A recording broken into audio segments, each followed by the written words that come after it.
perawat seluruh Indonesia.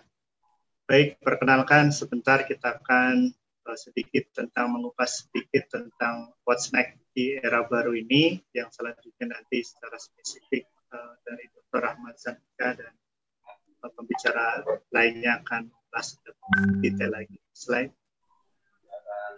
Pak. Untuk tidak membuang waktu, jadi Oke. Inilah perkembangan situasi kasus sekarang. Kita alhamdulillah beberapa sudah recovery-nya cepat, bentuknya V-shape. Tapi ada beberapa yang kita lihat recovery-nya potensinya lambat, ada yang potensi U-shape bahkan L-shape. L-shape juga ada, artinya landing, tidak ada penyelesaian yang jelas yang harus kita waspadai. Saat ini teknologi juga belum bisa, vaksin dan lain-lain belum bisa ada proses yang pasti kapan ini akan selesai, dan kemudian PSBB, kebijakan kesehatan, kebijakan ekonomi, semua dalam proses adjustment.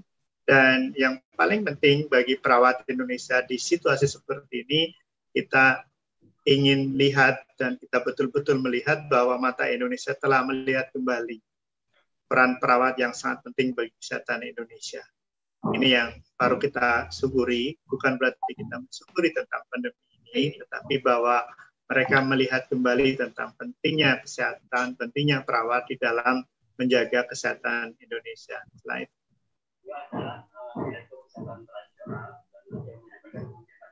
Slide, Pak. Ya, next slide. Nah, ini yang harus kita pikirkan, bagaimana COVID-19 itu harus selalu kita sikapi secara positif. Sikap positif dengan rekonstruksi cara kehidupan baru yang cepat. Nah, beberapa hal yang harus kita sikapi dengan baik, bahwa ini adalah kita melihat bahwa potensi need and demand terhadap perawat makin tinggi. Zaman dulu need-nya tinggi, tetapi demand secara ekonominya rendah. Prioritas untuk merekrut perawat yang bagus rendah. Nah, sekarang gap antara need and demand semakin sedikit, sehingga memang kita diharapkan ke depan dengan potensi-potensi yang ada secara ekonomi, maka kebutuhan dan demand perawat akan semakin tinggi. Dan kemudian kita juga bagaimana bahwa keinginan DPP dan keinginan perawat seluruh Indonesia agar adanya One Village One Nurse ini akan menjadi semakin nyata, karena memang bahwa sekarang kalau kita lihat banyak sekali bahwa daerah-daerah itu tidak bisa seluruhnya di total lockdown, tetapi ada beberapa wilayah berbasis kecamatan, berbasis RW, berbasis kelurahan yang akan ditutup dan selebihnya tetap terbuka. Dan inilah bagaimana peran-peran perawat ke depan secara One Nurse One Village akan menjadi sangat penting untuk diberlakukan. Dan ini adalah potensi advokasi bagi seluruh perawat Indonesia, bagaimana untuk menghidupkan One Nurse One Village untuk betul-betul bisa terjadi di seluruh Indonesia. Selanjutnya kita lihat juga potensi kreativitas dalam praktek, dan untuk memperkenalkan praktek mandiri ke perawat ke masyarakat semakin tinggi, manakala One Nurse One Village sudah ada, manakala demand-nya sudah tinggi, tinggal trust sudah terbangun di antara masyarakat, tinggallah kemudian kita secara hukum sudah ada praktek mandiri yang bisa dilakukan oleh perawat, akan semakin bisa berkiprah secara luas di masyarakat. Dan selanjutnya peluang yang harus kita antisipasi dan kita gunakan adalah potensi upgrade dan update new skill, new knowledge. Banyak sekali hal-hal yang seperti ini, seminar-seminar gratis, pelatihan-pelatihan gratis, bahkan degree yang gratis juga ada secara online, gratis. Jadi, dan kalau kita lihat di dalam situasi seperti ini, yang paling dibutuhkan itu adalah degree di tingkat kesehatan, di bidang kesehatan, dan di tingkat IT. Nah, ini model-model seperti ini banyak sekali hal-hal yang gratis. Yang tadinya berbayar, tadinya harus spend waktu, bahkan harus pergi keluar kota, sekarang cukup dari rumah saja, kita bisa mendapatkan knowledge dan macam-macam secara lebih mudah dan bahkan gratis. Dan beberapa hal yang harus kita waspadai, termasuk ini yang paling banyak, bukan banyak, beberapa muncul di media sosial adalah negativistik. Kita muncul ada hal yang bagus, ada yang tidak bagus tentang terserah Indonesia, tetapi ini adalah hal-hal yang harus kita waspadai kalau konteksnya adalah negatif ke arah diri kita dan akan berdampak terhadap negatif pada orang lain. Kemudian gerak lambat dan menyanyiakan waktu dan momen. Momen ini tidak akan datang kedua kali, karena ini akan disumpahin orang kalau mengharap ini muncul yang kedua kali. Momen ini harus kita sikapi dengan baik. Katakanlah kalau mau nikah, nikahnya jadi murah ya kan, karena nggak boleh berkumpul-kumpul, wisuda juga jarak jauh, nggak macam-macam dan lain-lain, semuanya akan menjadi lebih murah, lebih mudah dan insya Allah ini harus kita manfaatkan sebaik-baiknya. Lanjut slide. Nah, kalau kita lihat slide, sejarahnya wabah ini bukan hanya sekali. Nah, slide Pak. Jadi sebelum ini ada masa lalu banyak sekali, ada sampai Black Death, Great Plague, London, cacar dan kolera pun menjadi wabah mendunia. Bahkan flu juga pernah menjadi wabah mendunia, dan termasuk pada masa penjajahan di Indonesia, termasuk itu flu juga membunuh banyak sekali manusia. Dan relatif baru, HIV/AIDS itu sebenarnya sudah 1920 ditemukan, berkembang 1980 sampai sekarang juga belum ditemukan secara pasti bagaimana vaksin dan lain-lain. Obat juga masih belum efektif, penyebaran juga masih banyak terjadi di Indonesia. Pencegahannya mulai efektif dilaksanakan. Kemudian SARS, flu burung, dan MERS juga luar biasa dan semuanya bisa dicegah dan kita belum punya senjata untuk melawan COVID-19. Dan kalau kita lihat dari semua proses itu, dari cacar dan kolera, adalah mereka selain kita mendengar herd immunity, tapi yang paling penting dari itu semua adalah ada perbaikan sanitasi dan kebiasaan hidup manusia. Dan kalau kita lihat berbagai masa pandemi masa lalu, wabah hingga Maret tahun 2012, maka kita yakin bahwa teori Darwin itu masih bisa kita gunakan. Bukan yang paling kuat yang bisa bertahan hidup, bukan juga yang paling pintar atau kaya. Yang paling bisa bertahan hidup adalah orang-orang yang paling bisa beradaptasi dengan perubahan. Dan semoga perawat tidak banyak mengeluh, tapi langsung melakukan perubahan, langsung bersikap positif untuk menyambut perubahan sebagai sebuah keniscayaan. Lanjut. Dan apa selanjutnya yang harus kita lakukan, yang pasti akan terjadi di masyarakat adalah bahwa PHBS, standarisasi kebersihan sanitasi lingkungan itu akan meningkat di masyarakat. Walaupun masih ada stigmatisasi, tetapi bahwa mereka akan semakin memahami tentang bagaimana tidak perlu adanya stigmatisasi. Karantina menjadi yang zaman dulu sudah dilaksanakan akan tetap banyak dilaksanakan. PHBS akan semakin bagus di masyarakat dan kita yakin sadar bahwa institusi perawat di sekolah, perawat desa, dan perawat kerja di tempat-tempat pekerjaan akan semakin banyak diperlukan. Dan ini adalah sebuah peluang. Peluang ini harus disambut dengan baik, dengan tanggung jawab, dengan amanah untuk memastikan bahwa suatu saat kita merawat betul-betul dengan hati, akan meraih kepercayaan masyarakat. Dari situlah pintu bisnis yang baik, pintu politik di era populis juga mulai terbuka. Sehingga kita berharap banyak sekali perawat-perawat yang duduk di tingkat legislasi, di tingkat pengambilan eksekutif dan bisnis, ini akan memberikan manfaat yang lebih bagus kepada masyarakat. Dan saya memiliki keyakinan bahwa standar universal precaution dan lain-lain yang sekarang masker menjadi barang mahal, face shield menjadi barang langka, ini akan menjadi standar-standar baru. Dan bagaimanapun juga droplet ini menjadi penyebab penularannya. Kontak menjadi penularan pertama awal yang paling besar, dan ini ya saya yakin akan menjadi norma-norma baru, menjadi standar-standar baru yang harus kita pakai selamanya. Dan kemudian makin banyak pekerjaan di rumah dilakukan, tetapi ini interaksi langsung berkurang, akan semakin sedikit interaksi langsung, dan ini juga menimbulkan banyak potensi masalah yang dimana perawat juga memiliki andil. Salah satunya kemungkinan masalah kurang gerak, masalah obesitas, penyakit non-communicable disease, dan juga termasuk penyakit mental, kesehatan mental. Karena adanya keterampilan sosial bagi anak-anak yang mulai berkurang secara dramatik gara-gara sekolah dan lain-lain ditutup. Pendidikan, kursus, seminar, dan pertemuan online makin populer. Ini saatnya untuk melakukan upgrade. Dan ini juga merupakan upaya yang luar biasa yang bagaimana harus dilakukan oleh lembaga-lembaga pendidikan untuk menyambut era-era ini, karena tidak mungkin masyarakat sudah terbiasa dengan model-model seperti ini, meeting bisa seperti ini, kenapa harus traveling? Ini juga di dalam konteks penganggaran akan banyak sekali perubahan. Dan kemudian kalau kita lihat ketahanan pangan mulai banyak dimunculkan, isu ketahanan pangan 1-2 tahun ke depan, dan yang harus kita lakukan secara personal, kita harus lakukan more saving dan less spending. Kita jangan terlalu boros hidupnya, gunakan uang sebaik mungkin, sebijak mungkin, karena kita belum tahu di dalam 2 tahun ke depan masih seperti apa. Dan selanjutnya, next, harapan kita selanjutnya adalah kita tetap bagaimana menjadi garda terdepan pariwisata Indonesia. Kalau di Amerika, di Eropa, dan di Australia, nurse menjadi the most trusted profession, bagaimana ini bisa terjadi di Indonesia. Nurse menjadi most versatile profession, bagaimana ini terjadi di Indonesia. Kalau mereka semuanya bisa di sana, kenapa tidak di Indonesia? Karena setiap manusia dikaruniai daya yang sama, dikaruniai takdir yang sama, diciptakan dalam keadaan yang paling sempurna. Dan hanya orang-orang yang memanfaatkan daya dengan baik yang dapat melakukan perubahan di dunia. Dan saya yakin dan percaya Tuhan bersama prasangka hamba-hambanya. Kalau kita mampu, Indonesia mampu, insya Allah kita diberikan kemampuan seperti halnya yang sudah diberikan amanah kepada kita oleh Tuhan Yang Maha Esa.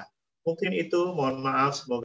Mari kita doakan, mudah-mudahan suhada-suhada perawat Indonesia yang meninggal karena COVID-19 ini diterima Allah Subhanahu wa Ta'ala.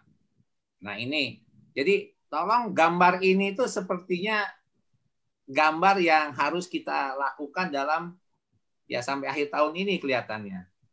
Karena itu maka saya ingin menyampaikan apa sih sebenarnya kehidupan normal di era pandemi ini, bagaimana prinsip penanggulangan COVID, apa sebenarnya langkah-langkah pencegahan penanggulangan infeksi, sehingga kita bisa memasuki normal. Orang nanti mungkin Bu Kartini akan nyampaikan di sini itu adalah namanya protokol kesehatan. Protokol kesehatan ya. Tapi sebenarnya kita sudah punya peraturan Menteri Kesehatan nomor 27 dalam PPI ini. Jadi kita kembali saja ke sini. Kalau para perawat yang bekerja nanti menerapkan PPI, ya sudah insya Allah kita beres menghadapi infeksi ini. Nah, terkendali tidaknya pandemi tadi Pak Harif menyatakan kapan persyaratan sebuah wilayah.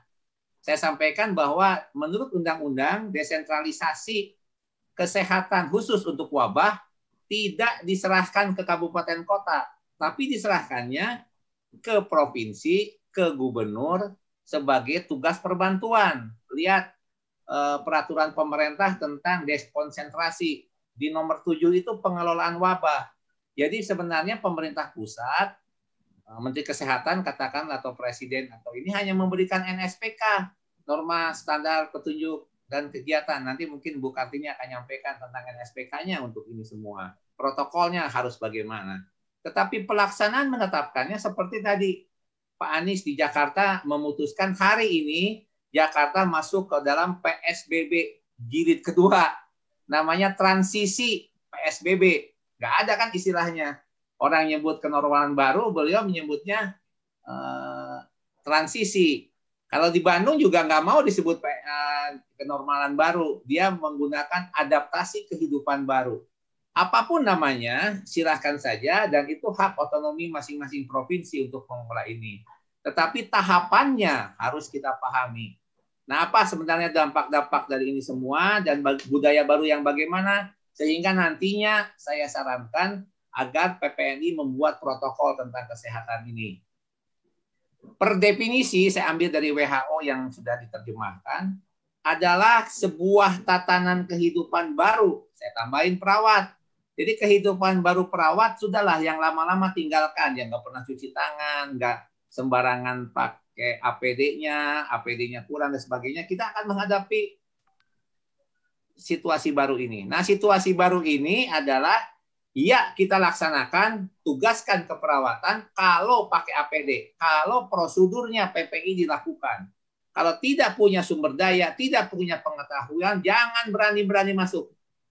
Jangan berani-berani masuk. Nah, ini semua yang harus kita pahami Sehingga nanti kami sarankan bikin SOP keperawatan di bidang masing-masing. Di belakang ada nanti. Sehingga keberadaan COVID-19 ini memungkinkan perawat hidup sehat, menjalankan fungsi dan tugas keperawatan dengan aman, tetap produksi, kita masih bisa berbakti pada bangsa dan negara sebagai profesional di bidang kesehatan, ya, menjadi produktif dan tidak tertular COVID-19, sehingga terciptalah kehidupan yang sejahtera. Jadi kata-katanya hidup baru bagi perawat ini, kehidupan baru bagi perawat ini adalah melaksanakan semua tugas keperawatan seperti biasa, tapi menggunakan protokol kesehatan yang ada di PPI atau yang ada di perintah Permenkes nanti disampaikan oleh Dr. Kartini. Jadi hidup normal di era pandemi setelah pandemi. Nah, diskusi awalnya nanti, mohon kira-kira nanti di cabang-cabang, di wilayah itu, materi A ini tidak mengarahkan perawat untuk berubah menjadi suatu yang baru, kan sudah biasa, tetapi mengajak berdiskusi, melakukan brainstorming, melakukan curah pendapat, seperti apakah yang idealnya. Contoh, bagi yang mau pulang ke rumah, jangan berani-berani menggunakan baju APD yang asal dari rumah sakit, tinggalkan di rumah sakit, pakai baju baru. Sampai rumah, mandi dulu. Nah, ini contoh-contoh yang harus dilakukan. Sehingga nilai-nilai asuhan keperawatan tidak hilang normanya karena keterbatasan. Ingat, fungsi perawat sangat menentukan, sangat vital sebagai garda terdepan. Bayangkan di triase itu di depan, yang biasanya triase di UGD, IGD, sekarang diganti, triasenya dipindahkan kepada layanan sebelum pendaftaran. Jadi di pintu masuk di semua rumah sakit triase yang bekerja di sana. Yang bekerja perawat. Kalau seadanya APD-nya, sudahlah, pasti korbannya banyak. Sahabat-sahabat saya, perawat-perawat IGD banyak yang tumbang, dokter juga banyak yang masuk ICU, sehingga dipasang ventilator, berapa teman saya di situ. Kenapa? Triasenya seadanya, menggunakan APD yang seadanya. Mudah-mudahan makin lama kita sudah punya APD yang lengkap, sehingga kita pakai APD dengan biosafety level 2 atau 3 lah. Nah, resiko perawat terbesar karena berhadapan. Untuk apa? Mereka punya tugas melakukan kajian awal. Batuk, pilek, panas, sesak. Nah, dari kapan? Ada kontak tidak? Pulang dari daerah epidemi apa tidak? Ini kajian awal, tugasnya perawat di depan pasti. Maka standar baru harus diterapkan, triase sebelum pendaftaran, APD diperkuat. Nah, kemudian bagaimana tugas-tugas di UKP? Nanti ada UKP ya, dari mulai pasien masuk sampai pasien keluar. Di UKM, karena ini ada keluhan dari semuanya. 12 program kesehatan masyarakat, 5 program prioritasnya. Sekarang turun semua, bayangkan ada 8 juta stunting, bayi dengan gizi buruk dan gizi kurang yang akan mengakibatkan stunting, tidak tertangani, tidak diopeni. Nah, yang bisa melaksanakan ke rumah-rumah adalah namanya perawat. Lakukanlah home care ke rumah-rumah. Jangan dibuka posyandunya. Di beberapa tempat posyandu dibuka. Nah, tapi standarnya tidak dilakukan. Ya, jadi susah juga, nanti anaknya kena semua. Nah, ya. Kemudian di UPP, kemudian di Admen, di Litbang, di PSDM, di SDK, ini semuanya harus dilaksanakan dengan fungsi-fungsi yang mempunyai tugas baru. Silahkan nanti diskusikan. Jadi kita harus punya standar baru yang bagaimana yang diperlukan penerapan protokol kesehatan pada keperawatan. Nah, karena itu saya bertanya, mungkinkah standar baru ini bisa diterapkan? Tergantung kita. Yaitu orangnya kita latih, alat-alatnya kita siapkan, ya. Kemudian SOP-nya kita buat, tinggal dievaluasi. Gitu. Nah, ini satu contoh apa yang harus kita lakukan. Di sini ada yang namanya prahospital. Prahospital itu dari rumah dijemput dengan ambulan, kemudian dibawa ke fasilitas kesehatan. Berarti sekarang prahospital, perawat-perawat PPGD harus dilatih dengan sedemikian rupa, jangan seadanya. Saya lihat pakai ambulan, kemudian matanya tidak ditutup, jadi tidak pakai ini, tidak pakai ini. Nah, ini kan penting sekali, ya. supir-supirnya, perawatnya itu kan semuanya ikut dalam prahospital. Jadi bagi nurse yang bergerak di PPGD itu harus punya protokol baru tentang prahospital ini. Kemudian triase, ini IGD juga, kuning, hijau, merah. Kemudian surveillance dan penemuan kasus, ini harus dilakukan karena yang melakukan rapid test, yang melakukan kunjungan rumah ini semuanya perawat ini. Kemudian monitoring isolasi mandiri. Sudah ditetapkan dia positif rapid test, sudah ditetapkan. Saya di Tangerang Selatan punya pasien 144 orang anak. 15 orangnya meninggal. Nah, yang saya sendiri lakukan monitoring isolasi mandiri, saya lakukan 27 orang. Saya lakukan dengan video conference. Jadi dia dipasang video conference, kita ngomong terus. Kita 14 hari dimonitor. Ada yang swadaya dibayar, nggak dibayar karena merupakan programnya Dinas Kesehatan. Ada yang pribadi bayar, jadi saya dapat bayaran juga di sana.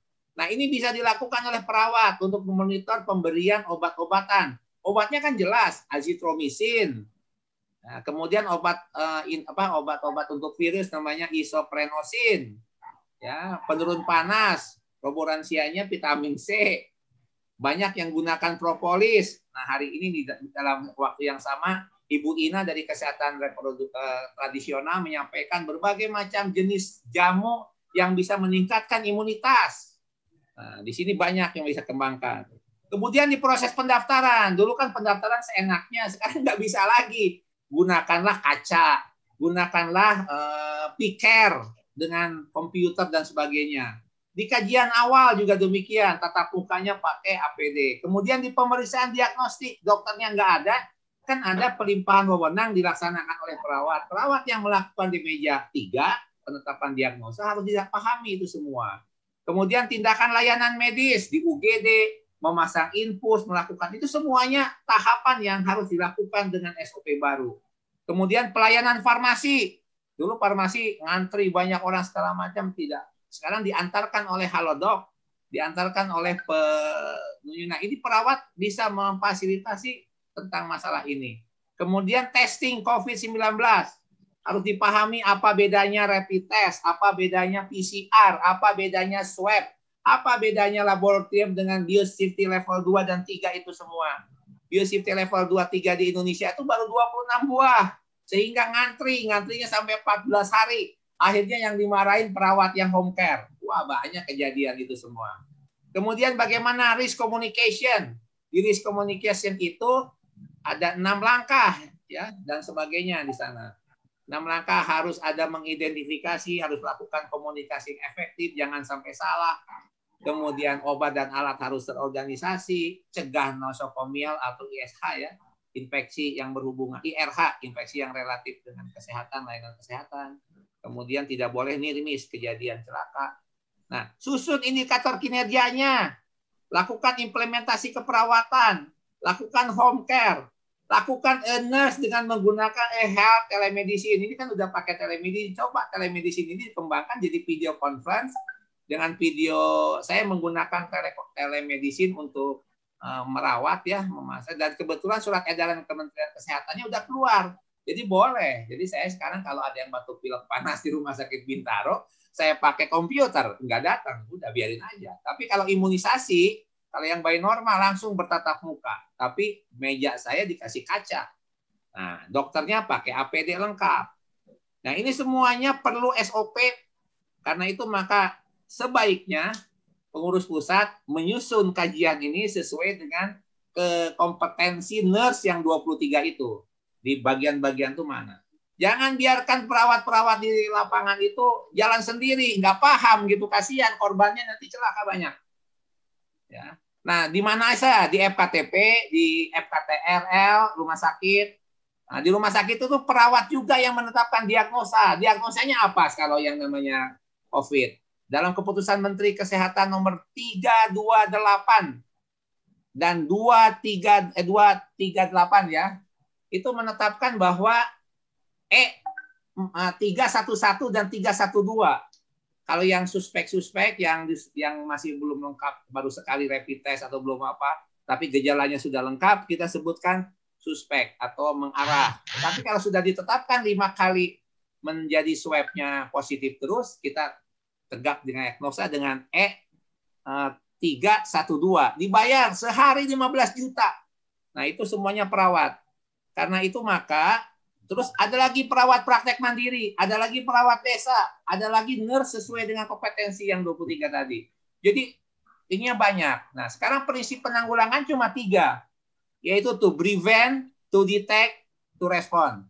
Saya kebetulan 2014, 2012, 2016 tuh di kedeputian, saya deputi kesehatan di Menko PMK, Menko Kesra, menangani Komzon, Komisi Nasional Zoonosis. Ya inilah yang tadi disampaikan oleh Pak Mas Duri bahwa ada penyakit Merkovirus. Saya dengan Pak Toto dari perawat pergi itu ke Arab Saudi untuk memantau Merkovirus itu, jadi haji itu Pak Toto dengan saya gara-gara ini.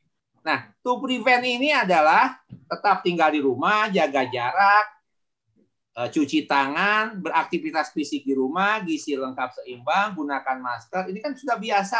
Sebenarnya ini kalau sudah dilaksanakan GERMAS, Gerakan Masyarakat Sehat, yaitu beraktivitas lebih dari 30 menit sehari, makan yang 3 tadi, ya 3 piring itu isinya.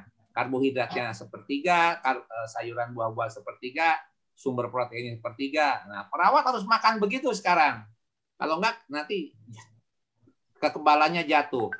Cuci tangan dengan air mengalir, pakai sabun cair, bersihkan lingkungan dan sebagainya. Ini semuanya adalah langkah-langkah itu. Kemudian to detect, itu cegah tangkal penyakit di pintu masuk. Ini semua perawat. Di bandara, di airport, di apa, semua perawat. Perawat-perawat yang bertugas di bagian surveillance itu. Ya. Kemudian pembatasan sosial skala besar. Epicentrum harus dipahami bagaimana membuat PWS, pemantauan wilayah setempat. Ini keterampilan ini harus dilakukan oleh perawat. Mengambil darah untuk rapid test, mengambil swab dari hidung, dari tenggorokan, dari orofaring itu susah juga nih. Teman-teman saya yang perawat dilatih khusus, akhirnya dia kena. Ya. Kemudian kesiapan puskesmas, rumah sakit, klinik, rujukan rumah sakit, infeksi emergensi, semuanya perlu dilakukan. Apalagi yang bertugas melakukan pengobatan, tata laksana, mulai memisahkan di triasenya, penelusuran resiko tinggi, semuanya ini sampai ke kamar jenazah, sampai mengantar ke pemakaman. Pasti ada urusannya dengan perawat. SOP-nya siapkan. Nah, Pak Doni Murdano menyatakan kita gunakan 4 sehat 5 sempurna, yaitu katanya pakai masker, jaga jarak, ya, cuci tangan, olahraga, makan sehat. Nah, kalau pendapatannya tidak bisa makan sehat, subsidi oleh pemerintah, subsidi oleh rumah sakit. Bagaimana caranya supaya proteinnya tinggi? Nggak boleh tidak setiap hari makan telur. Ya, minum susu, makan daging. Nah, ini semuanya adalah syarat-syarat untuk pencegahan, penanggulangan infeksi. Nanti perawatnya dari rumah pakai masker, bajunya gaya nih seperti baju-baju yang PPNI sekarang, ada tulisannya di sini.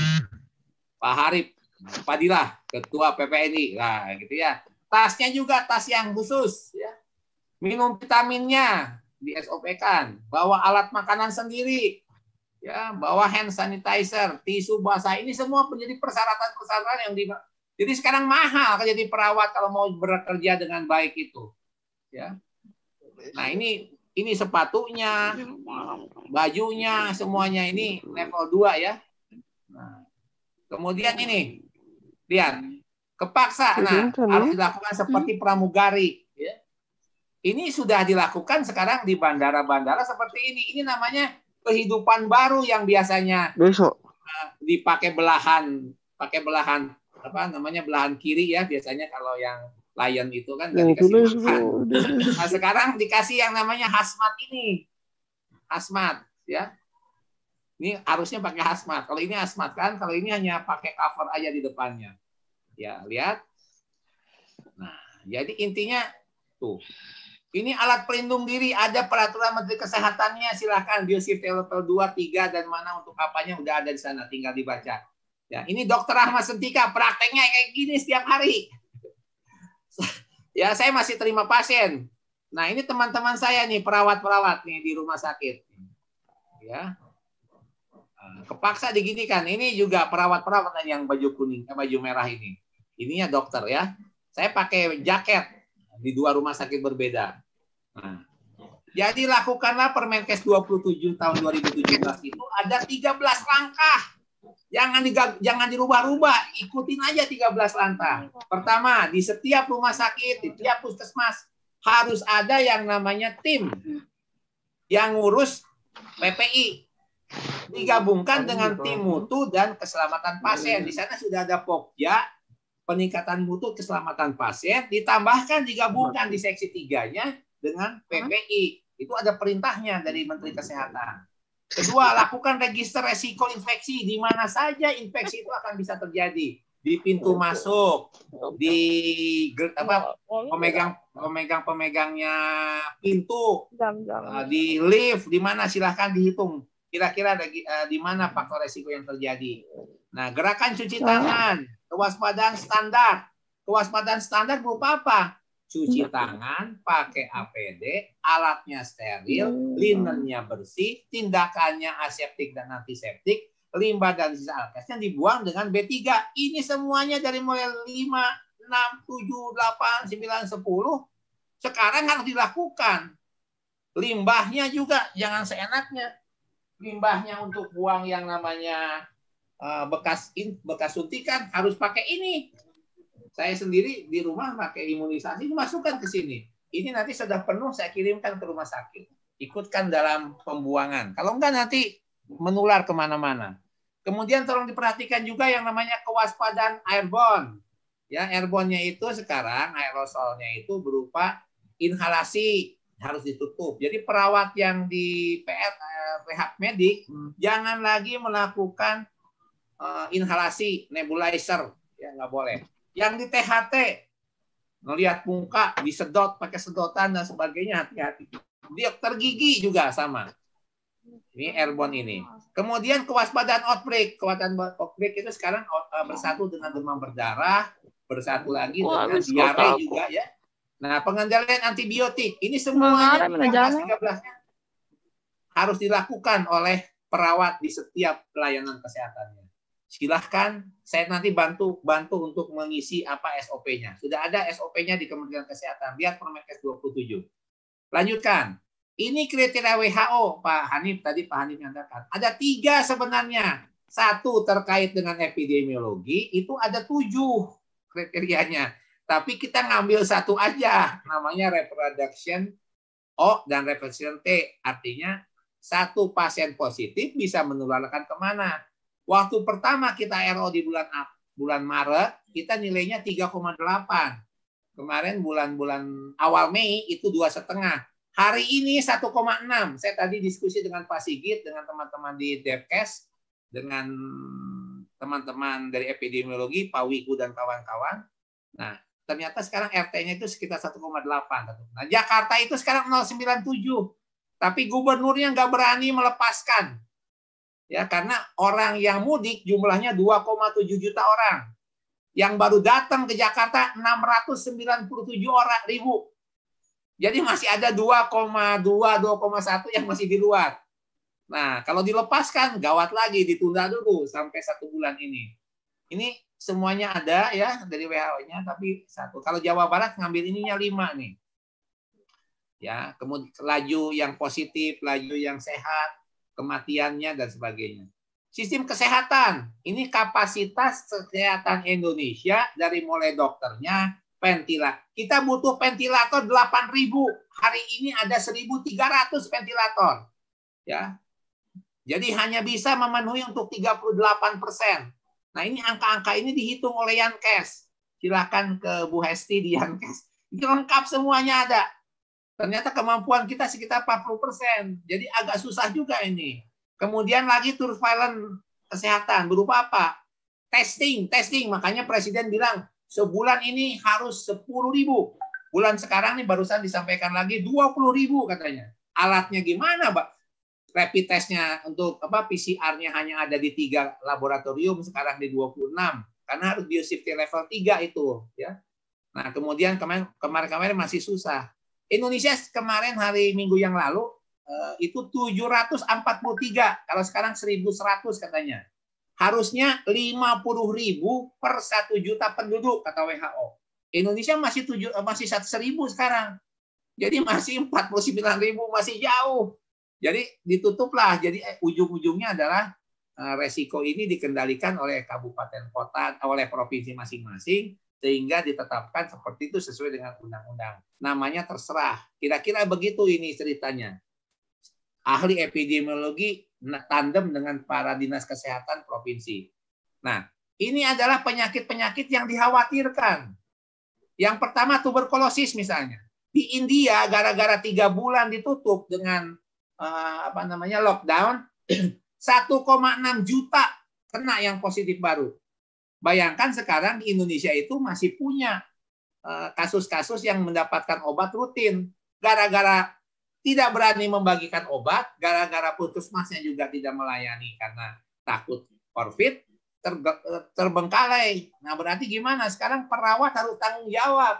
Pakai APD, siapkan yang bertugas memberikan obat MDT di puskesmas-puskesmas. Malaria, kusta, imunisasi. Saya dokter anak, Satgas imunisasi di nasional ini. 32% baru sekarang. Harusnya 80%. Gimana ngejarnya ini? Ya, susah ini sekarang. Imunisasi di mana-mana ditutup. Ya. Maaf dok, waktu 5 menit lagi. Nah, stunting.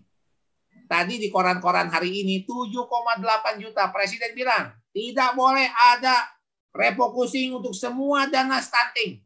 Dana stunting harus tetap berjalan sesuai dengan, kan dia untuk memberikan pemberian makanan tambahan. Makanan tambahan untuk gizi buruk, gizi kurang kan sedang berjalan ini. PKMK, pangan khusus untuk medis khusus, RUTF. Ya. Kemudian ada yang bentuknya ready use to drink. Nah, ini semuanya Formula 75, 100, 150 yang dibagikan oleh Kementerian Kesehatan, tiba-tiba 3 bulan ini berhenti semua. Yang gizi buruk bagaimana? Nah, ini yang diteriakan oleh dokter anak semuanya. Ini makin banyak nanti yang gizi buruk, gizi kurang. Tanggung jawab perawat di mana ini untuk ini? Padahal dalam Permenkes 29 dengan tegas surveil epidemiologisnya dilakukan oleh para perawat. Selesai itu oleh UKP diberikan yang namanya PKMK. Ada Permenkes 29 tahun 2019. Merokok, kemarin hari tanpa merokok, makin banyak merokok karena makin stres. Ini semua angka kematian ibu, angka satu lagi apa? Penyakit tidak menular ya. Itu ada 5 program prioritas dari 12 yang harus di-backup oleh kita dan sudah diberi perintahnya tidak boleh direfocusing. Padahal di kabupaten kota di mana-mana direfocusing semua. Nah, sekarang 6,2 juta, sekarang sudah 28 juta, ini 2-3 hari yang lalu, tanggal 31 Mei, sekarang sudah 28.000 ya, mungkin sebentar lagi 40.000. Nah, ini contoh-contoh kenormalan baru yang berhasil. Ketika memakai masker, ternyata alhamdulillah di negara-negara Spanyol, Jerman, Prancis semuanya berhasil, di Jepang berhasil, di Korea berhasil, semua berhasil ya.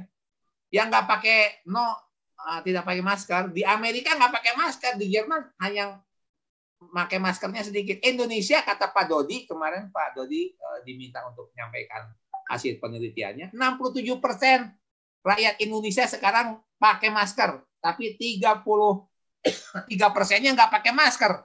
Jadi sepertiganya akan berhasil katanya PSBB ini karena tidak pakai masker. Lihat aja di jalan-jalan nggak pakai masker. Nah, mulai besok di Jakarta yang tidak pakai masker kena 250.000 langsung dibayar saat itu juga. Kalau tidak, dia harus masuk ke dalam sebuah tahanan melakukan pekerjaan sosial selama 2 minggu. Barusan gubernur ngomongnya begitu. Mulai besok. Jadi hati-hati para perawat besok yang nggak pakai masker, yang jalan pergi mau bertugas nggak pakai masker ditangkap, pakai motor nggak pakai masker ditangkap besok. Besok tidak ada lagi pencegahan, semuanya sudah ke penindakan. Ini agent dan host harus dipahami bagaimana menularkannya. Sebenarnya kalau kita bisa melakukan ini ya, kita biasa berhidup dengan demam berdarah, dengan cikungunya, jadi ini ada. Jangan dibiarkan terjadi herd imunitas. Herd imunitas itu karena nggak ada vaksinnya, 80% rakyat Indonesia harus kena, itu akan menyebabkan kematian 1 juta anak di Indonesia, kata Pak Aman. Ini hati-hati ini. Indonesia sekarang dibiarkan aja lah rakyatnya begitu supaya kebal sendiri. Karena itu maka anak harus dimasukkan ke dalam rumah, orang tua harus masukkan ke dalam rumah. Yang di bawah 45 tahun silahkan. Dia punya kekebalan yang kuat dan sebagainya. Yang pekerjaannya 45. Makanya keluar keputusan Menteri Menpan ya, di belakang ada. Ini aktivitas pelayanan kesehatan, ada grafik-grafiknya sehingga angka-angka ini bisa dilihat. WHO sudah memberikan 6 kriteria, surveillance yang kuat, kapasitas sistem kesehatan, tadi sudah saya sampaikan, resiko outbreak, pengukuran pencegahan, resiko impor, dan sebagainya. Nah, sudahkah perawat kita punya SOP? Dari 23 jenis kompetensi keperawatan yang berkaitan dengan nurse. Karena itu maka tugaskanlah para perawat membuat PPI, dilakukan lagi pelatihan, dilakukan penyiapan alat-alat, karena kalau persepsinya tidak paham, alatnya tidak ada, ya, kemudian orangnya juga tidak mau melakukan, nggak akan bisa terjadi ini semua. Karena itu harus top down ini. Ini kan NSPK ya. Ini pedoman-pedoman dasar. Rekomendasinya, lakukan perubahan perilaku dengan kunci new normal, memastikan PPI diterapkan dengan baik merupakan bentuk perubahan perilaku, dan merubah perilaku para perawat di Republik ini supaya taat dengan prosedur dari PPI. Kita lakukan mendidik, memotivasi, menyiapkan skill, menyiapkan lingkungan, mendukung advokasi dan memberikan dukungan. Itu yang harus dilakukan oleh PPNI. Ya, ini bagaimana pengalaman perawat bayi perinatal.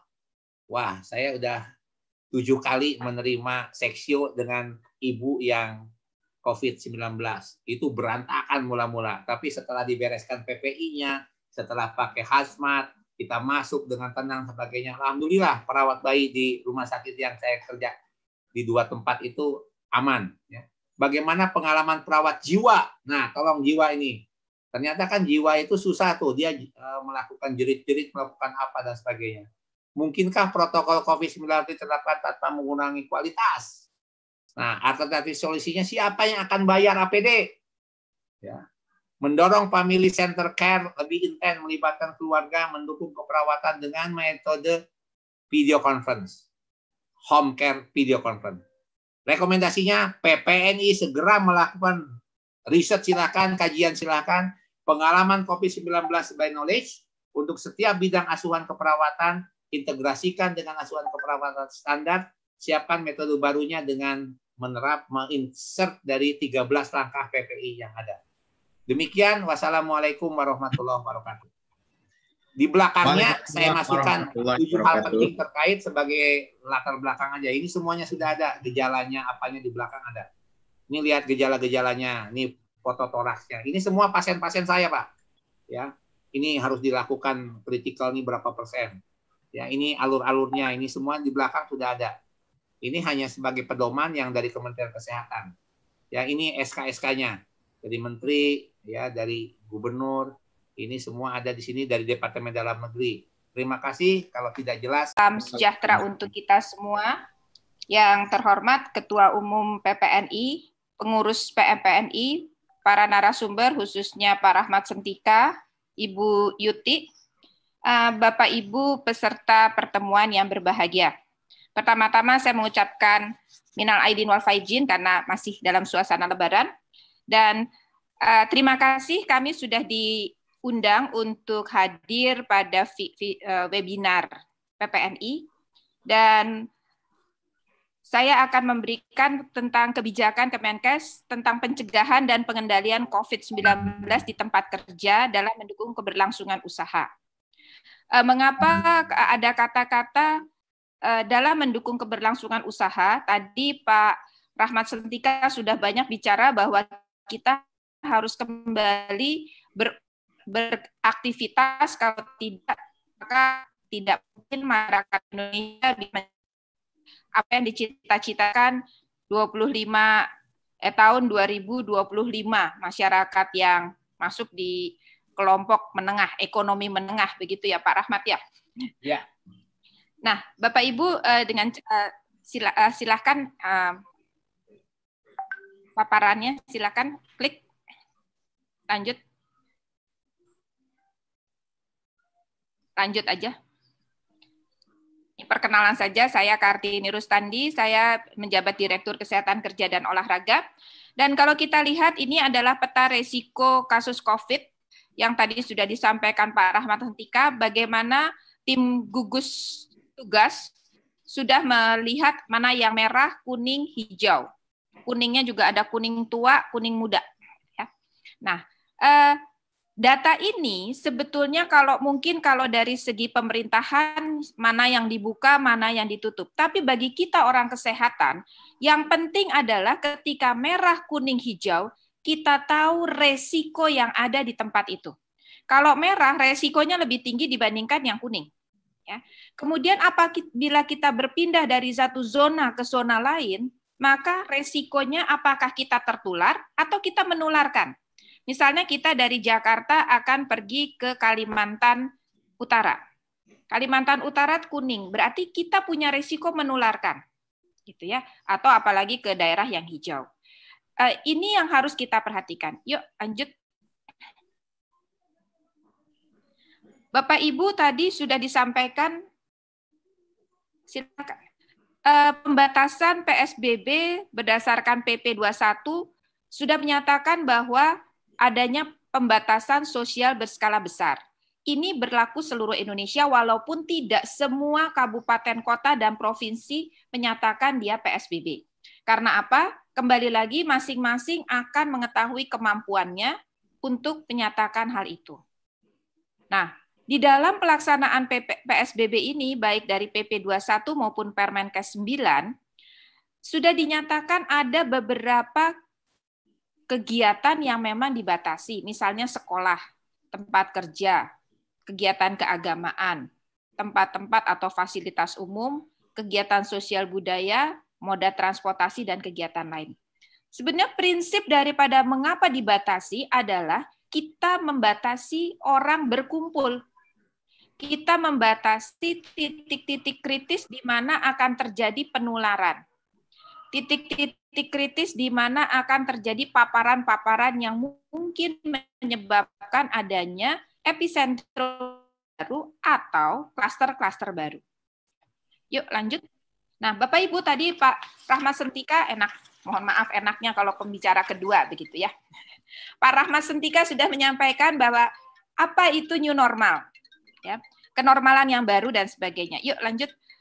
Bahwa satu new normal atau tatanan kehidupan yang baru adalah kondisi di mana masyarakat harus dapat bisa melakukan kegiatan sehari-hari dengan melakukan adaptasi dalam hidupnya sehingga dia bisa berdampingan dengan COVID. Berdampingannya tapi seperti kata Pak Rahmat, dia tidak di samping kita tetapi dia di bawah kontrol kita. Nah, kenapa masyarakat harus beraktivitas? Karena mereka harus tetap menjadi sehat, bugar, dan produktif. Tidak mungkin masyarakat tetap bisa menjadi produktif kalau tidak bisa sesuatu. Tidak semuanya bisa dilakukan from home. Harus ada kegiatan-kegiatan yang dilakukan. Nah, untuk membuat ini ada peraturan baru, pola hidup baru, kebiasaan baru yang harus dilakukan. Lanjut. Ini adalah hal yang selalu dicita-citakan oleh masyarakat atau siapapun ketika dia keluar dari rumah menuju tempat kerja. Lanjut aja. Yuk, klik. Menuju tempat kerja, kemudian pulang, dia ingin klik satu lagi, ingin menjadi sehat. Tetapi kita di masa PSBB ini, kita lihat bahwa dari rumah sampai ke tempat kerja, kita punya resiko. Dari tempat kerja ke rumah, kita punya resiko. Ketika mau masuk rumah, punya resiko. Tadi sudah disampaikan dengan jelas Pak Rahmat Sentika. Sedangkan di tempat kerja, kita punya resiko antara karena adanya interaksi antara the job, pekerjaan kita, the worker. The workers itu bukan hanya saya, tetapi berbagai orang yang berinteraksi dan lingkungan kita. The job-nya bisa diatur, workers-nya bisa diatur, tapi bagaimana environment-nya? Sudahkah bisa kita atur? Dan tadi apa yang diharapkan adalah semua bisa diatur untuk mencegah terjadinya penularan. Dan satu hal yang harus kita lihat, bahwa adanya COVID ini ada satu permasalahan besar, tapi ada satu keberkahan juga. Apa yang disebut keberkahan? Selama ini orang diminta untuk melakukan PHBS, tidak melakukan. Alhamdulillah dengan COVID rajin cuci tangan. K3 di semua tempat kerja yang katanya sudah dari tahun 70 dicanangkan. Biasanya kurang-kurang diperhatikan. Alhamdulillah. Ya. Sekarang semua orang ribut K3, keselamatan, kesehatan kerjanya, gitu ya. Demikian juga dengan berbagai mengolahragakan masyarakat, memasyarakatkan olahraga, semua sekarang menjadi dirasakan penting. Yuk lanjut. Bapak Ibu yang saya hormati, pemerintah khususnya Kementerian Kesehatan telah mengeluarkan satu panduan, yaitu tentang pencegahan dan pengendalian COVID-19 di tempat kerja, perkantoran, dan industri. Kenapa? Karena memang hampir semua nanti mirip, hanya berbeda sedikit. Tujuannya adalah meningkatkan upaya tempat kerja, ini bisa di perkantoran, industri, bisa juga di tempat lain, mencegah penularan COVID-19 kepada pekerjanya, utamanya. Tetapi juga nanti akan berdampak kepada pelanggannya, kepada konsumennya. Sasarannya adalah tempat kerja pemerintah, perusahaan, BUMN, kabupaten kota. Apa sih isi panduan ini? Yuk kita lihat. Panduan ini memiliki dua sisi, ya, dua bab besar, yaitu tentang upaya pencegahan dan pengendalian COVID dan upaya koordinasi dengan tempat kerja dengan Pemda. Upaya ini terdiri atas 3 bagian. Yuk diklik. Adalah upaya selama PSBB. Pada waktu itu memang kita menyusun pada masa PSBB dan upaya pasca PSBB. Nah, di dalam pelaksanaan ada 3 pihak yang akan saling berinteraksi, yaitu manajemen atau pemilik, pekerja, dan pengawas. Pengawas ini bisa pemerintah, bisa dinas kesehatan, dinas provinsi, bisa asosiasi, bisa organisasi profesi, dan sebagainya.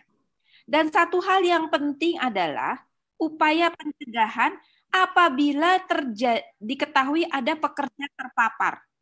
Ini yang seringkali orang semua bilang, kami sudah upayanya, jaga jarak, pakai masker, cuci tangan, makan yang bergizi, dan sebagainya. Tapi kita lupa, apa mekanisme yang terjadi yang dipersiapkan apabila ada pekerja terpapar atau terkena COVID. Nah, hal ini akan berkaitan dengan bab berikutnya, yaitu koordinasi tempat kerja dengan Pemda setempat. Tempat kerja ini bisa berbagai macam, bisa perusahaan, bisa rumah sakit, bisa toko, bisa mall. Bagaimana mereka bisa berkoordinasi? Sekali mereka begitu ada, kami nggak tahu bagaimana harusnya dilakukan sterilisasi, bagaimana lakukan hal lain. Di dalam pelaksanaan peran-peran ini, memang yang paling banyak adalah manajemen dan pemilik atau mereka harus menetapkan kebijakan. Tadi sudah menentukan di rumah sakit A, B, C, mulai dari depan sampai belakang, mulai setelah menetapkan kebijakan harus itu menjadi tempat kerja yang aman dan sehat. Artinya, misalnya harus ada tempat cuci tangan, ya harus disiapkan. Nggak bisa kami membuat kebijakan tempat cuci tangan, tapi nggak ada tempat tangan. Kami menyiapkan tapi tidak dipersiapkan sarana prasarananya. Kemudian, dan juga bukan hanya aman dan sehat. Tadi Pak Rahmat juga sudah menjelaskan bahwa ventilasi udara harus diperhatikan, pencahayaan diperhatikan. Kemudian, apa yang dilakukan? Harus melakukan pemantauan kesehatan secara proaktif, terutama pada pekerjanya. Jadi rumah sakit selama ini kita melayani orang lain. pasien kita, tapi sekarang lupa bahwa kita harus memantau pekerja kita, perawat kita, dokter-dokter kita. Nanti baru kita ributnya adalah ketika dokter-dokter itu sudah kelelahan, akhirnya sakit. Ini adalah peran-peran yang harus dilakukan. Karena rumah sakit adalah salah satu tempat kerja yang harus melakukan juga peraturan Kementerian Tenaga Kerja. Ya. Dan ketika sudah ada SOP-nya, penting pula melakukan sosialisasi dan edukasi. Kali ini kita lupa, kita menganggap orang kesehatan tuh tahu semua. Ini yang ternyata di dalam rumah sakit itu berbagai, bukan hanya perawat, ada cleaning service, ada bagian satpam, ada bagian lain yang mungkin dia juga tidak punya pemahaman yang sama. Bahkan orang yang perawat pun mungkin berbeda pemahamannya. Nah, ini harus kita samakan. Mengapa tadi Pak Rahmat bilang face shield-nya harus yang benar? Mengapa harus pakai masker? Seringkali orang bilang, saya nggak mau pakai masker, saya maskernya yang gini aja lebih enak. Seharusnya kan ada syarat. Kenapa maskernya kalau di ruang isolasi harus pakai N95? Mungkin beberapa perawat paham betul, tapi mungkin ada yang kurang paham. Ya. Nah, ini yang tadi dikatakan edukasi. Kemudian bagaimana koordinasi? Koordinasi mudah dikatakan sulit dilakukan. Tapi di era COVID ini, kita harus belajar koordinasi, komunikasi. Bagaimana berikutnya adalah memantau implementasi. Seringkali kita bilang udah SOP, udah koordinasi, udah. Bagaimana implementasi? Benar nggak? Ada nggak hubungan yang benar? Kalau saya telepon dinas kesehatan, masuk nggak? Kelar nggak? Gitu ya. Apakah betul semuanya pakai APD dengan baik? Ada yang pakai APD. Kita COVID ini adalah satu yang baru, kita harus ikuti perkembangannya. Nah, apa yang harus dilakukan oleh petugas atau pekerja kita? Yuk, klik. Pekerja kita adalah paling tidak dia harus mengikuti protokol-protokol yang sudah ditetapkan, SOP yang sudah ditetapkan. Nah, masalahnya seringkali kita lupa. Saya melakukan hanya di tempat kerja. Seharusnya dia mulai dari rumah, di perjalanan, pulang, pergi, di tempat kerja, perjalanan pulang, dan kembali ke rumah. Kenapa? Tadi Pak Rahmat Sentika juga udah banyak. Kenapa di perjalanan? Yuk. Dan yang berikutnya adalah bagaimana peran dari para pengawas, dari PPNI, dari Dinas Kesehatan, dari pemerintah daerah, bahkan sekarang dari Satpol PP. Kenapa diturunkan? Karena mereka ingin mengurangi penularan, ingin tidak ada epicentrum baru. Yuk lanjut. Nah, Bapak Ibu yang saya banggakan, prinsip protokol kesehatan ini sama seperti yang disampaikan bahwa kita harus memperhatikan ini. Hanya memang kalau di perawat memang akan menjadi lebih ketat ketika dia fasilitas pelayanan kesehatan maupun di rumah sakit di tempat lainnya. Nah, kelola penyakit komorbid dan kelompok rentan menjadi PR kita. Yuk lanjut aja biar cepat. Nah, ini ada satu hal yang kita harus perhatikan. Teman-teman para perawat yang akan ada di dinas kesehatan, di rumah sakit, di puskesmas, teman-teman harus juga paham. Protokol kesehatan kita sudah ada 5 tadi yang disebutkan. Tapi kita harus juga menguatkan protokol kesehatan masyarakat. Bagaimana tadi sudah disampaikan oleh Pak Rahmat, bagaimana upaya kita, deteksi kita. Seringkali kita tahu bahwa di dalam upaya Kesmas kita ada namanya detect, respond, protect, prevent, dan promote. Yang paling seringkali kurang diperhatikan adalah ketika teman-teman di daerah, pemerintah daerah membuat protokol, tidak melihat titik kritis. Nah, inilah teman-teman yang perlu melihat bahwa titik kritis di mana tempat orang banyak berkumpul. Dalam satu kegiatan bisa titik kritisnya mungkin bisa 2 atau 3. Contohnya di hotel. Di hotel titik kritisnya kalau tempat masuk sih nggak terlalu besar karena biasanya dia punya lobby. Tapi dia punya restoran. Restorannya mungkin 2-3. Ya. Kemudian belum lagi nanti dia punya spa, belum lagi dia punya tempat lain. Kembali dulu ke sebelumnya. Slide-nya dikembalikan ke sebelumnya. Nah, kemudian kelompok beresiko mana yang harus diperhatikan? Zonasinya gimana? Zonasi itu memang secara provinsi merah kuning hijau, secara kabupaten merah kuning hijau. Tapi di setiap kecamatan pun ada yang merah kuning hijau juga. Ya. Contohnya di beberapa kecamatan itu merah betul. Ya. Nah ini juga merupakan kalau kita dari orang Kesmas, khususnya misalnya orang Puskesmas, kita harus memperhatikan hal-hal tersebut. Respon, bagaimana bila ada yang COVID? Bagaimana kemudian protek? Kelompok resiko mana yang harus diprotek? Termasuk di dalam pelayanan. Tadi sudah dicontohkan di tempat Pak Rahmat, kalau anak yang sehat di mana, yang sakit di mana, yang lansia di mana, itu adalah upaya-upaya proteksi. Belum lagi kalau kita bicara nanti di panti anak yatim piatu, panti lansia, ini akan berbeda. Protokol-protokol memang tidak berbeda terlalu, tetapi ada hal-hal. Misalnya kalau di di panti asuhan anak, kapan anak itu untuk diimunisasi? Kan harus diperhatikan juga. Prevent, screening. Nah, ini yang menjadi seringkali diributkan. Kenapa screeningnya 37,3? Screening kalau di tempat di rumah sakit 38. Ya, ketika kita screening kesehatan masyarakat, kita tidak mencegah terjadinya penyakit. Kalau 38 sudah sakit, berarti kita sesuai dengan aturan WHO 37,3 lah yang harus kita perhatiin ketika kita men-screening orang masuk hotel, orang masuk tempat kerja, orang masuk di mall. Karena apa? Jangan sampai orang itu sakit yang masuk. Belum promote. Oke. Lanjut.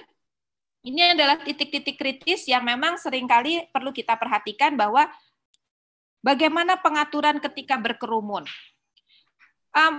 Menurut Pak Ganjar, mengatur orang di kantor, di pasar, di pabrik itu gampang.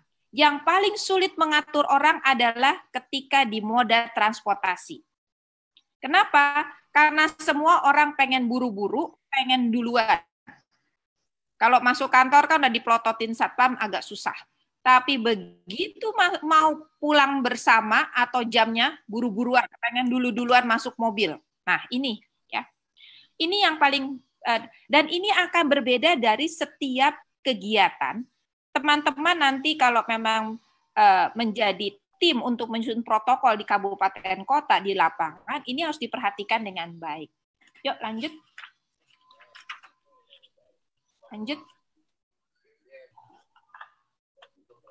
Nah, ini salah satu contoh saja, teman-teman, bahwa upaya seseorang ketika dia seorang pekerja, ketika dia di rumah, apa yang harus dia lakukan?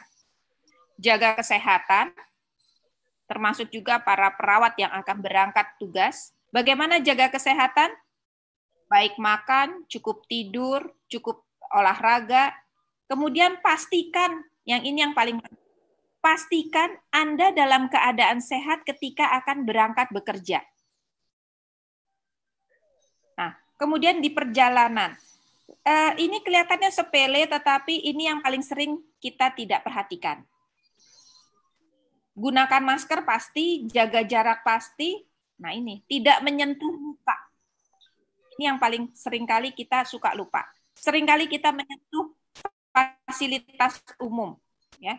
Dan seringkali kita masih, udah deh saya nggak bawa tap cash-nya, jadi pakai uang tunai. Ini juga menjadi resiko.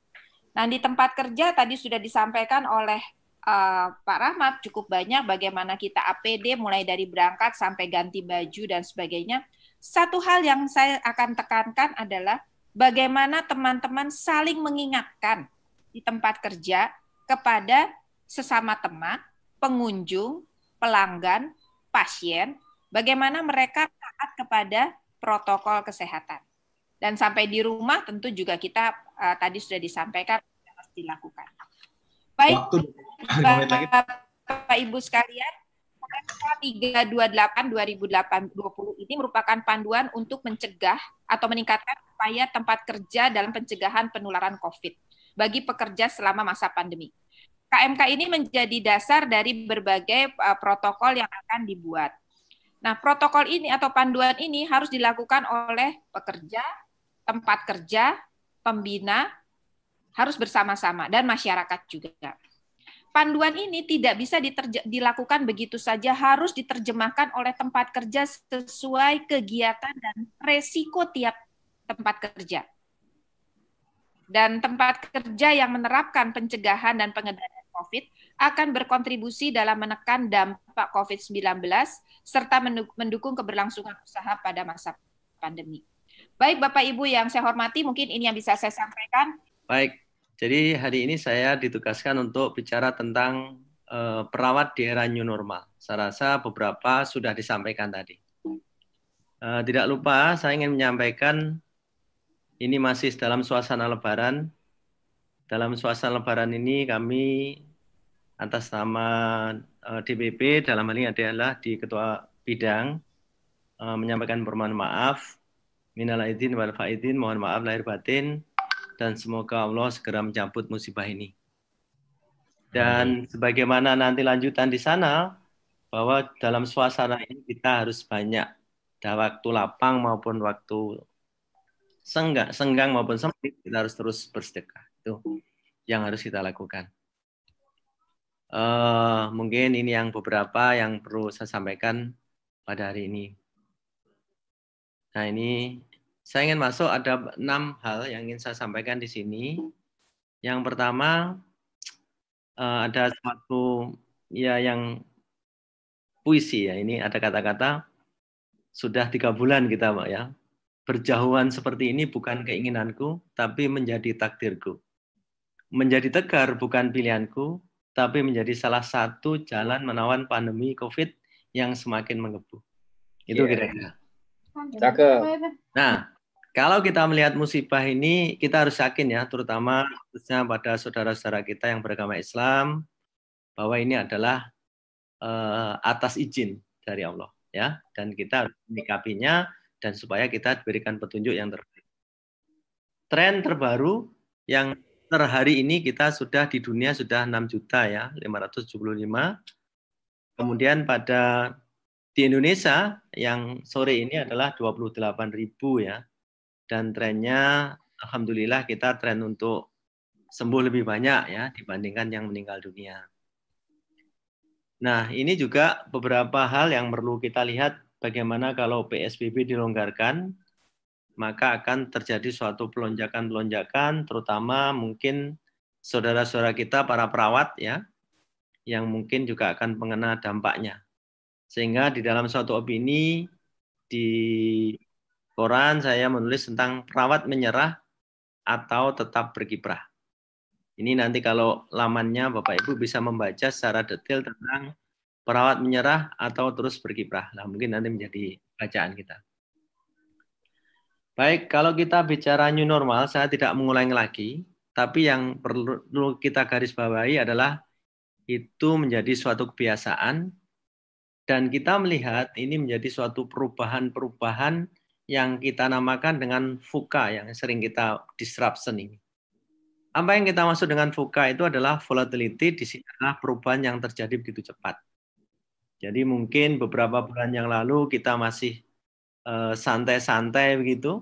Di Wuhan terjadi ini kita seolah-olah ya mengabaikan ya terjadi ya.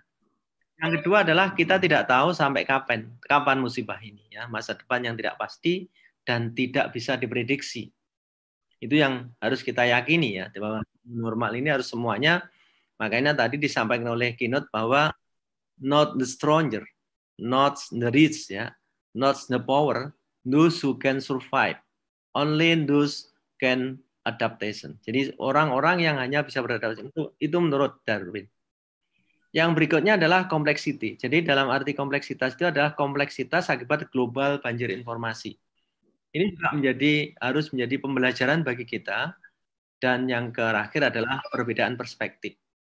Bapak Ibu bisa melihat bagaimana teman-teman perawat khususnya dalam 27 pertemuan yang luar biasa dari Satgas ini yang berjalan ini, informasi luar biasa. Sehingga kita punya pandangan yang berbeda-beda. bagaimana new normal, bagaimana orang menyikapi, itu adalah dari global informasi ini. Nah, yang berikutnya adalah ini yang menjadi catatan kita, ya, harus menjadi semangat kita. Tuhan tidak pernah menjanjikan langit itu selalu biru. Tuhan tidak pernah menjanjikan bunga itu mekar tanpa layu. Tetapi Tuhan akan selalu mengabulkan kepada perawat yang ingin terus maju. Ini yang harus kita garis bawahi. Baik, kapan kira-kira new normal itu dijalankan? Sebenarnya ada 3 catatan bagi kita. Yang pertama adalah terjadinya proses pencegahannya. Bagaimana tempat kerja melakukan pencegahan. Nah, pencegahan itu kita artikan adalah kita harus mengadakan pemeriksaan atau rapid test atau PCR khususnya bagi perawat. Ya. Jadi bagi perawat saya rasa wajib secara berkala, apalagi di zona merah itu minimal 10 hari harus ada pemeriksaan itu. Ini nomor 1 ya. Yang nomor 1 kita lihat di sini tempat kerja ini. Nah, yang kedua, sistem kesehatan yang harus baik. Apa yang dimaksud sistem? Mulai dari epidemiologi, mulai tracing-nya. Kalau terjadi bagaimana memutus mata rantai. Dan ini kelihatannya harus dijalankan secara optimal. Kemudian yang tidak kalah pentingnya, yang terakhir itu dikatakan partisipasi maksimum. Jadi komunitas harus partisipasi secara maksimum. Apa yang dimaksudkan partisipasi ini adalah yang pertama adalah terjadinya penularan terutama pada teman-teman perawat ya. Kita lihat di berbagai daerah di Jawa Timur juga melebihi dari 100 perawat yang terinfeksi. Itu adalah pertama adalah prosedur ya, prosedur pencegahan kesehatan yang harus dilaksanakan. Yang kedua adalah kejujuran daripada pasien. Ini yang sering menjadi persoalan-persoalan.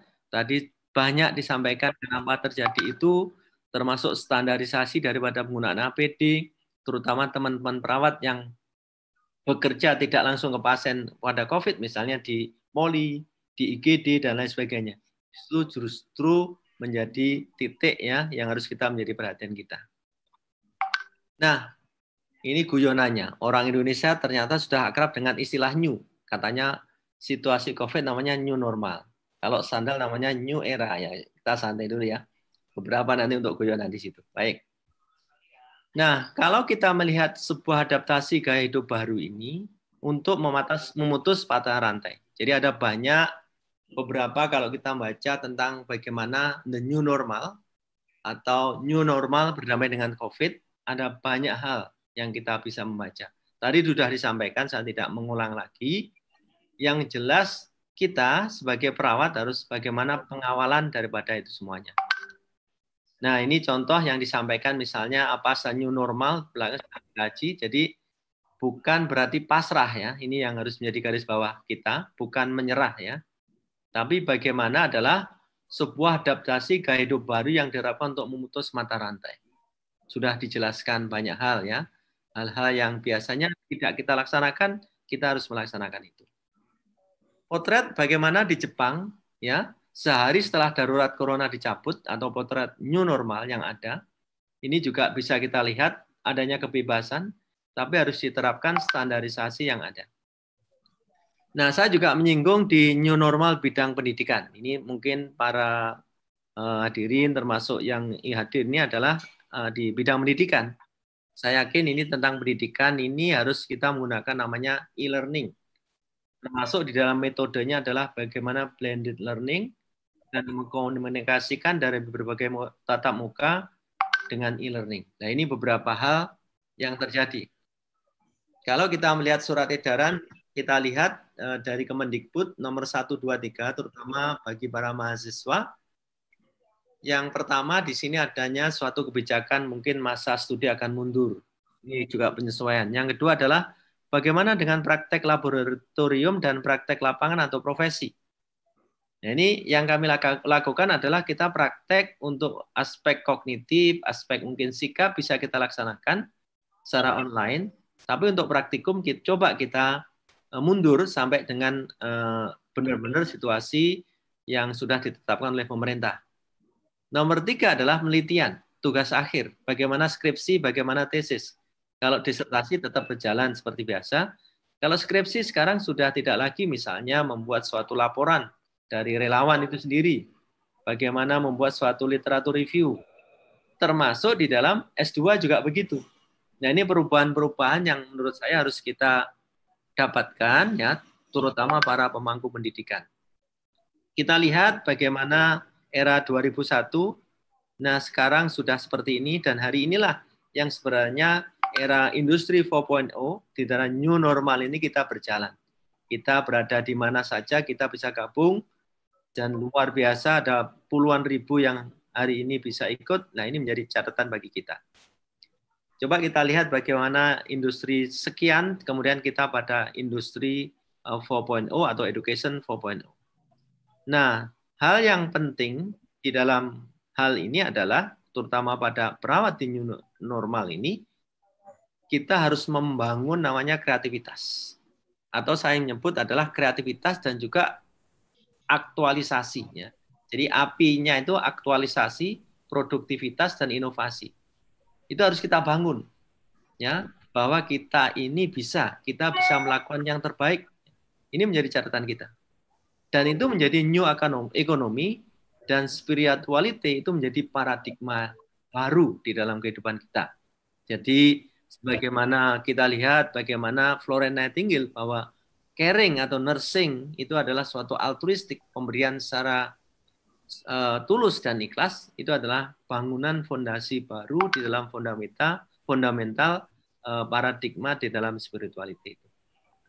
Nah, oleh karena itu ada beberapa hal yang perlu kita lihat, terutama bagi para pemangku pendidikan di era new normal ini. Dosen dan mahasiswa harus meningkatkan kemampuan dalam literasi, menentukan kembali capaian pembelajaran. Jadi kita tidak bisa seperti yang sudah-sudah, ya. Kita harus fleksibel kondisi seperti ini. Harus menjamin kesiapan, ya. Yang berikutnya adalah durasi, assessment sampai infrastruktur. Ini menjadi catatan kita untuk ke depan. Protokol kampus aman, ya. Ini saya contohkan di kampus. Tadi kalau di instansi pelayanan misalnya, minimal menyediakan informasi BHBS, tadi dari Bu Kemenkes sudah menyampaikan, disinfektan, memonitor dosen yang hadir apabila ada yang tidak perlu hadir, dan seterusnya. Ini adalah protokol-protokol yang harus kita lakukan. Nah, tantangan di dalam new normal ini adalah, kalaulah nanti misalnya PSBS ini sudah, kemudian kondisi sudah menurun, mungkin pembelajaran offline akan dilaksanakan, tapi tetap harus sesuai dengan protokol kesehatan COVID-19. Nah, online menjadi pilihan, tapi ingat kita harus membangun. Jadi ini juga ada plus minus yang akan kita dapatkan.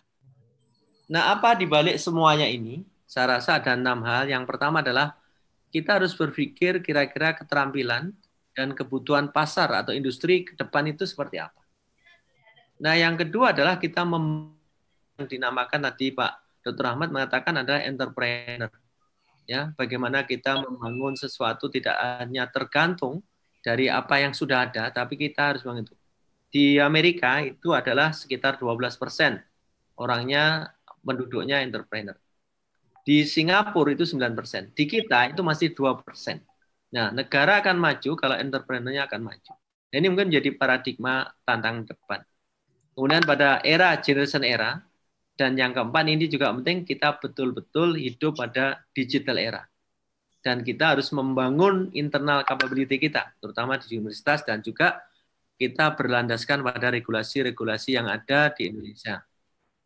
Nah, kita melihat bagaimana yang ketiga, saya ingin bicara tentang pandemi COVID. Saya yakin juga sudah bagaimana dampak peningkatan jumlah kasus, bagaimana rasio perawat pasien, bagaimana data trennya sekarang ini berjatuhan para perawat, kelelahan, ya, workload, dan seterusnya. Ini menjadi catatan kita, ya. Pemerintah luar biasa menyediakan sarana prasarana, tapi kita harus berpikir di situ. Rasio tempat tidur tadi yang kita katakan, ICU di rumah sakit, ini juga menjadi catatan kita. Bagaimana juga prediksi tempat tidur di ICU yang di rumah sakit non-provinsi, mungkin bisa ditambah daripada HAT-nya, tapi bagaimana dengan tenaganya sendiri?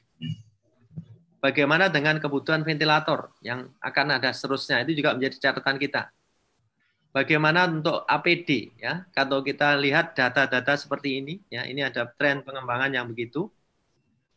Mungkin bagaimana tentang workload yang tadi kita katakan, proporsi daripada RN ya, misalnya di dalam operating theater adalah 1:1, di ICU misalnya 1:1. Mungkin dirawat inap misalnya 1:4, 1:3. Apakah mampu? Berapa lama kita harus kontak? Yang dulunya kita bisa 7 jam, 8 jam, mungkin kita hanya 5-6 jam yang bisa menggunakan hazmat itu. Karena luar biasa beratnya dalam menggunakan itu. Ya, rasio perawat tidak seimbang akan menumbuhkan burnout, ya, kebosanan, kejenuhan. Banyak perawat yang mungkin sudah terjadi burnout insiden, ya. Jadi ini menjadi juga pemikiran, ya. Ada juga yang sudah positif, dia harus diisolasi, tidak bisa pulang. Belum lagi beberapa fenomena yang lain. Bagaimana juga sawat kita, ya, banyak. Nah, inilah yang potret-potret yang terjadi di kita, ya, terutama di perawat yang di sana adalah 24 jam. Pertanyaannya adalah, memang betul kita membutuhkan tenaga yang luar biasa, ya, kebutuhan perawat meningkat, ya, sekarang menjadi primadona, butuh, ya, tapi persoalan-persoalan akan muncul nanti, ya. Jadi ini ada beberapa hal yang harus menjadi catatan kita. Rumah sakit daerah kewalahan, ya, tangani pasien COVID, ya. Kewalahan dengan COVID bagaimana daerah lain. Jadi banyak hal yang harus kita lihat, beberapa fenomena. Nah, ini 20.000 tanggal 12 April, kita sudah sekarang pada Juni. Ini saya rasa sudah lebih, ya. Kemudian bagaimana dengan seperti misi bunuh diri, ya. We stay here for you, please stay home for us. Ini yang kita lihat, work from home, ya. Kemudian bagaimana penggunaan APD, ya. Tenaga medis kelelahan kerja hadapi ini, dan ini pesan mereka yang menggunakan hazmat. Cerita perawat viral usai ungkap cara pakai APD yang benar. Jadi ini beberapa juga kita melihat. Jadi makanya kita menjadi terjebak, ya, kayak terjebak di dalam kamar sauna karena memang itu panas, ya. Cukup lama dan susah buang air kecil, tenaga medis dibantu popok dewasa. Jadi sama-sama pasiennya pakai pampers, perawatnya juga seperti itu. Nah, ini kadang juga menjadi fenomena yang. Nah, inilah beberapa potret. Misalnya sekali buka, tak bisa dipakai lagi. Ini sederet pengorbanan saat pakai baju hazmat harus bertahan, ya. Jadi ini tidak kencing misalnya. Nah, ini potret-potret yang menurut saya menjadi perenungan kita. Bagaimana juga dengan kerja, ya. Tadi di era new normal ini juga harus disesuaikan. Bagaimana tentang workload-nya itu, beban kerja ini.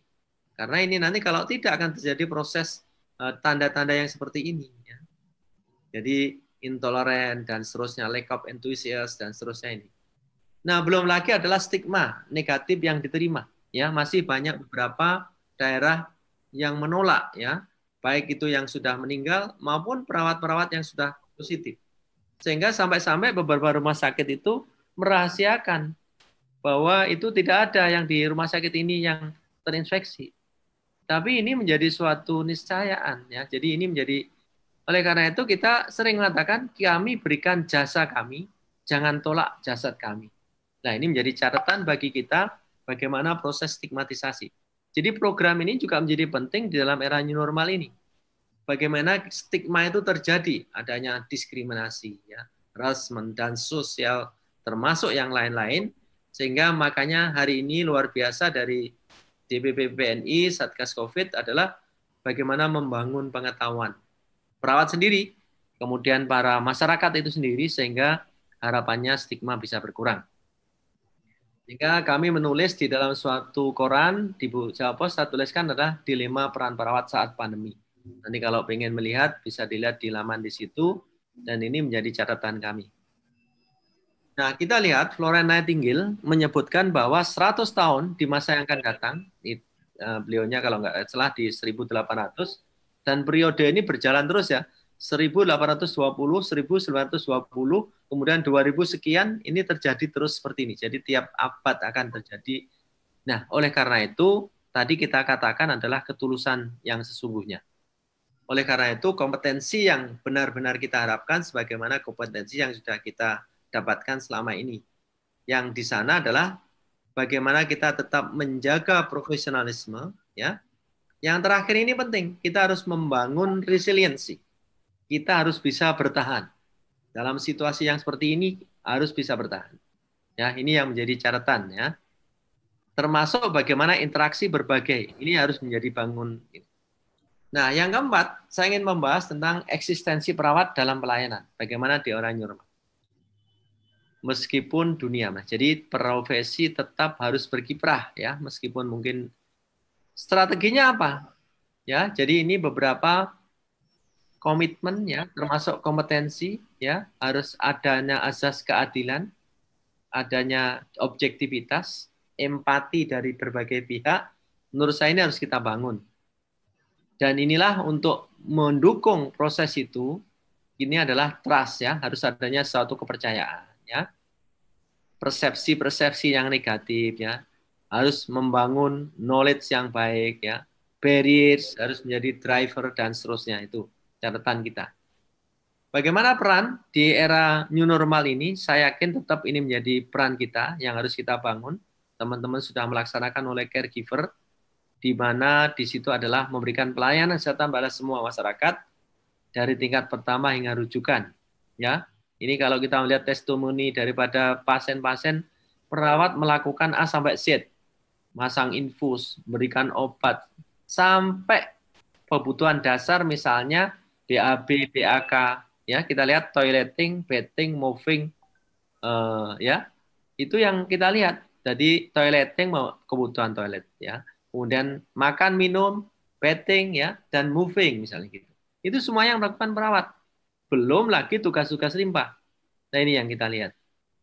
Edukator hari ini salah satunya adalah kita membangun bagaimana promotif preventif, dan yang penting lagi adalah pemberdayaan peran perawat, terutama dalam program Pak Presiden adalah promotif dan preventif di tingkat puskesmas.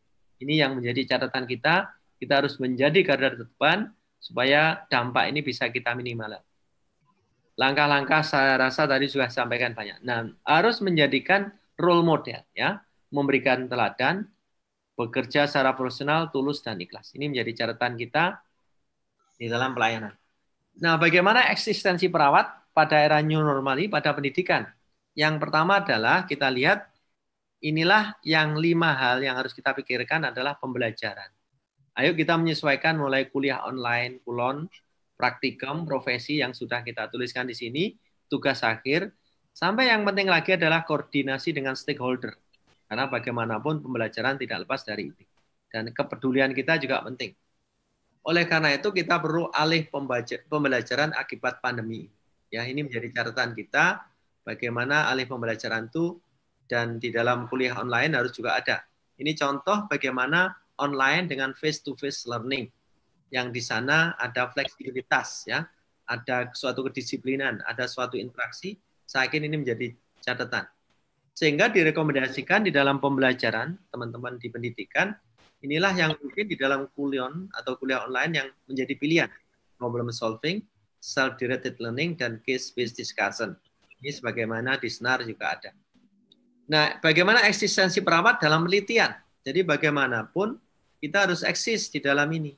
Ya, sebagaimana ya alhamdulillah kemarin kita bangga karena kita perawat bisa mewakili dari 500 peringkat kinerja ilmuwan terbaik di Indonesia.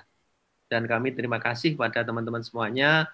Saya bisa menduduki urutan yang ke-17 dari ribuan peneliti terbaik. Ya, ini menjadi catatan bagi kita untuk terus meningkatkan itu.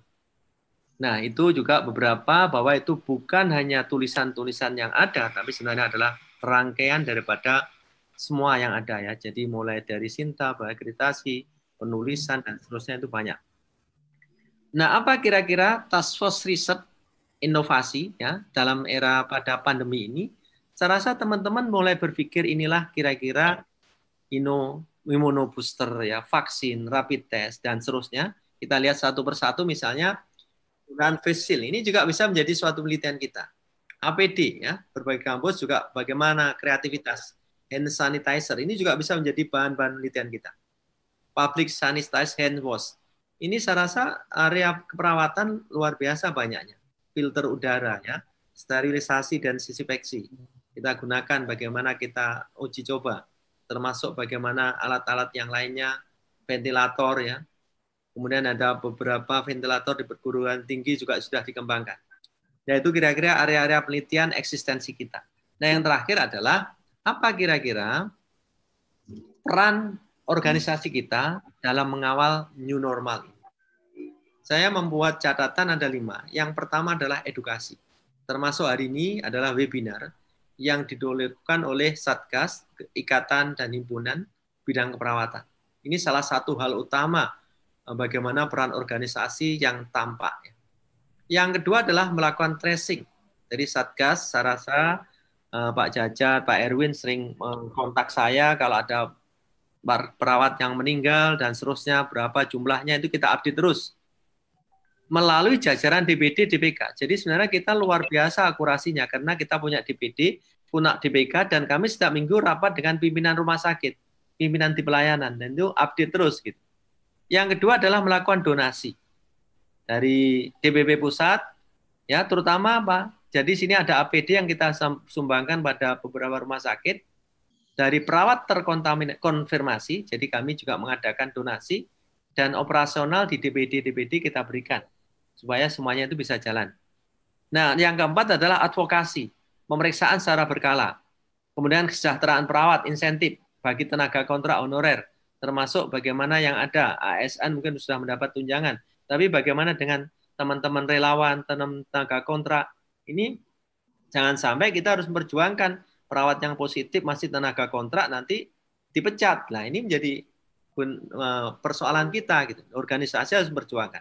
Nah, yang kelima adalah bagaimana peran promotif melalui satu desa, ya. Satu perawat itu saya rasa menjadi hal yang harus kita lakukan. Ini kira-kira beberapa hal yang kami lakukan di daerah-daerah di Jawa Timur, terutama Jawa Timur, kita melakukan kegiatan-kegiatan yang saya yakin menjadi catatan. Ini slide terakhir. Bagaimana membangun profesionalisme in nursing, terutama pada new era ini. Kita harus memperkuat karakter tiap individu kita. Kita perkuat karakter kita, ya, seorang profesional. Yang kedua adalah kapasitas kita. Jangan sampai kita hanya bicara, tapi kita tidak punya kemampuan itu. Ya, kita hanya bisa mengkritik, tapi kita tidak bisa melakukan. Kalau bicara itu gampang, tapi melakukan itu sulit. Ya, yang garda terdepan. Ayo kita perkuat organisasi profesi kita. Ya, kita selalu membangun. Yang kelima adalah membangun branding. Ya, ini hari ini saya rasa branding. Bagaimana Pak Ketum di beberapa media diwawancara itu menjadi branding. Oh, ternyata perawat itu seperti itu. Yang jumlahnya hampir 1 juta di Indonesia itu. Di Jawa Timur itu kita sudah hampir sekitar 75 sampai 80 ribu misalnya. Nah, yang penting lagi adalah mengelola manajemen media yang efektif. Apapun yang kita lakukan, kalau orang nggak tahu, maka kita tidak akan dikenal. Nah, inilah menurut saya hal yang penting. Kita adalah harapan, di tangan kita ada harapan. Di pikiran kita ada mimpian, dan di hati kita ada masa depan. Ini menjadi catatan kita. Nah, pesan saya terakhir adalah ini. Ayo kita saling menguatkan. Saling mendukung, ya. Yang kedua adalah saling menahan diri untuk tidak terlalu neko-neko, terlalu aneh-aneh. Ya, kadang kita sering mengkritiki hal yang nggak penting, sesuatu yang mungkin kurang sesuai. Ayo kita menahan diri dulu, ya. Termasuk kita stay di rumah adalah belajar menahan diri. Dan yang paling penting lagi adalah ayo kita saling mendoakan.